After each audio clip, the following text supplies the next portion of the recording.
अस्सलाम वालेकुम। निशानदेही नाज़रीन किराम, हॉर्स ट्रेडिंग हो रही है। महमूदुर रहमान केस सबके सामने है, एक बहुत बड़ा केस। और उसके बाद फिर ये सिलसिला कभी भी आज तक पाकिस्तान की सियासत में रुका नहीं है। आखिर ऐसी क्या मजबूरी है कि हम तमाम किस्म के कानून बना लेते हैं। मसलन हमारी आर्मी के खिलाफ कोई बदतमीजी करे, कोई पोस्ट डाले, उस पर कानून बन जाता है। अदलिया के खिलाफ कोई पोस्ट करे, उस पर कानून बन जाता है। लेकिन अवामी वोटों की बदतमीजी हो, बदतहजीबी हो और इस तरह की गुस्ताखी हो, इस पर आज तक किसी किस्म का कोई कानून नहीं बना। बहुत सादा सा हल है। मैं लंबा चौड़ा लेक्चर दूं, मसले बताऊं, मिसालें दूं, इन तमाम चीज़ों से परे होते हुए एक सादा सी और सीधी सी बात की जा सकती है, जो कि गालिबन हमारे एक दोस्त हैं वो बता रहे थे कि बरतानिया में भी इस तरह का कानून है। मसलन इंतखाबात होने वाले हैं और इंतखाबात होने से पहले जितने भी आज़ाद नुमाइंदे हैं वो तय करेंगे कि वो किसी सियासी जमात का हिस्सा बनेंगे और उसके बाद फिर इलेक्शन में उन्हें इलेक्शन लड़ने की इजाज़त दी जाएगी, वरना इजाज़त नहीं दी जाएगी। इसका फ़ायदा क्या होगा कि जब आप जीत जाएंगे तब आपकी कोई बोली नहीं लगा पाएगा। जो अब बेहैसियत और बेवक़्त है, यानी जीतने से पहले अब किसी की तलब नहीं होगी, किसी को पता ही नहीं है कि कौन जीतेगा, तो कोई बाहर निकल कर उनका रेट नहीं लगाएगा। हमारे यहाँ क्या होता है कि जब भी इंतखाबात लड़ने होते तो पहले उन्हें छोड़ दिया जाता है ताकि उनका वजन चेक किया जा सके। जब वो जीत जाए, वो खुद भी इन्वेस्ट करते हैं, उनको पता है कि ये इन्वेस्टमेंट ऐसी है कि इसका 400 गुना ज़्यादा निकल आएगी, और आप देख रहे हैं, आप निकल भी रही है। इस वक्त पाकिस्तान में यही सबसे ज़्यादा हो रहा है। इंडिपेंडेंट जो अरकान हैं वो सबसे ज़्यादा हैं पाकिस्तान तहरीक इंसाफ के। इसके अलावा जो जेन्युइनली आज़ाद थे वो भी 5-10 हैं। उसके बाद नून लीग की सीटें कही जा रही हैं, किस तरह है वो अब उस पर मेरा मौजू नहीं है इस वक्त बात करना। फिर पाकिस्तान पीपल्स पार्टी की हैं, MQM की हैं, और फिर दीगर जमातों की हैं। तो नून लीग और पीपल्स पार्टी मुसलसल दौड़ में है कि कौन ज़्यादा जोड़ तोड़ कर सकता है, ज़्यादा बोली लगा सकता है, ज़्यादा रिश्वत दे सकता है, सीधी सी बात है। और कौन राशि बड़ा होगा जो रिश्वत लेकर इन जमातों के अंदर शमूलियत करेगा।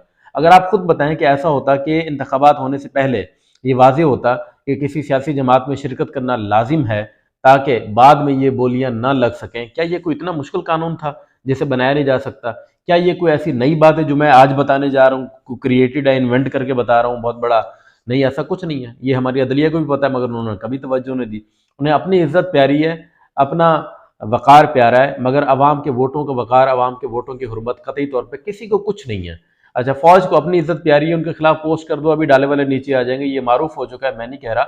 लेकिन उन्हें क्या ये बात मालूम नहीं है? वो जो उन्होंने अपने छछूंदर बिठा रखे हैं सियासत में, उनमें से किसी को कह दें कि भाई सेनेट के अंदर बिल पास कर दो। आपने देखा होगा जब इंतखाबात होने वाले थे तो सेनेट के अंदर 4-5 कुत्ते बिल्ले निकले थे। उन्होंने कहा जी खतरा है, सर्दी है, लोग ठिठर जाएंगे। ये उल्लू के पट्टे बकवास कर रहे होते हैं। इनको अवाम की इतनी फिक्र है कि ये कहने लगे कि 8 फरवरी को बहुत सर्दी पड़ रही है, लोग कैसे निकलेंगे बताइए।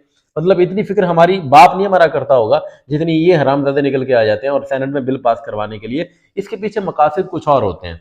आप अंदाजा लगाएं कि इन्हें अगर अवाम की इतनी फिक्र है तो आज तक ऐसा बिल पास क्यों नहीं हुआ जिसमें ये बात वाजे हो कि भाई आप जब तक किसी पार्टी को बिफोर इलेक्शन ज्वाइन नहीं करेंगे आप आज़ाद हैसियत में नहीं लड़ सकते, ताकि बाद में हॉर्स ट्रेडिंग ना हो। लेकिन ये जानबूझ के एक बहुत बड़ी खला है, बहुत बड़ा गैप है, इससे हुकूमतें बनती और गिरती हैं। और इसके बाद भी अब जब आपने पार्टी ज्वाइन कर ली, अगर बाद में आपको, यानी एक किसी भी नुमाइंदे का ये हक बनता है कि वो अपनी पार्टी से किसी भी बुनियाद पर इख्तलाफ करता है और वो उससे तर्क करना चाहता है या छोड़ना चाहता है, तो अब क्या होगा? तो अब ये होगा कि वो अगर सपोज 5 साल की हुकूमत में 2 साल हुकूमत करता है और उसको 2 साल के बाद अपनी पार्टी से इख्तलाफ हो जाता है, किसी बुनियाद पर वो रिज़ाइन देना चाहता है, वो रिज़ाइन देगा और अगले 3 साल तक किसी पार्टी को ज्वाइन नहीं कर पाएगा, ये होगा।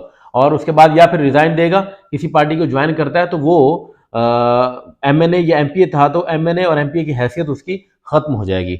वहाँ पर ज़िमनी इंतखाब होगा और ज़िमनी इंतखाब में भी जो हिस्सा लेगा उसके लिए भी यही शर्त होगी कि वो किसी पार्टी को ज्वाइन करेगा पहले, इंतखाब लड़ने से पहले। हमारे यहाँ क्या होता है कि पहले इसीलिए नहीं ये कानून लागू किया जाता कि बाद में हुकूमतें बनाई और गिराई जा सकें। और ये दोनों का फ़ायदा है, इस्टेब्लिशमेंट भी यही चाहती है, क्योंकि उसको हमेशा सियासतदानों को ब्लैकमेल करना है। और सियासतदान न जाने खुद कौन सा धतूरा पी के सोए हुए हैं, इनको कभी खुद ख्याल नहीं आया।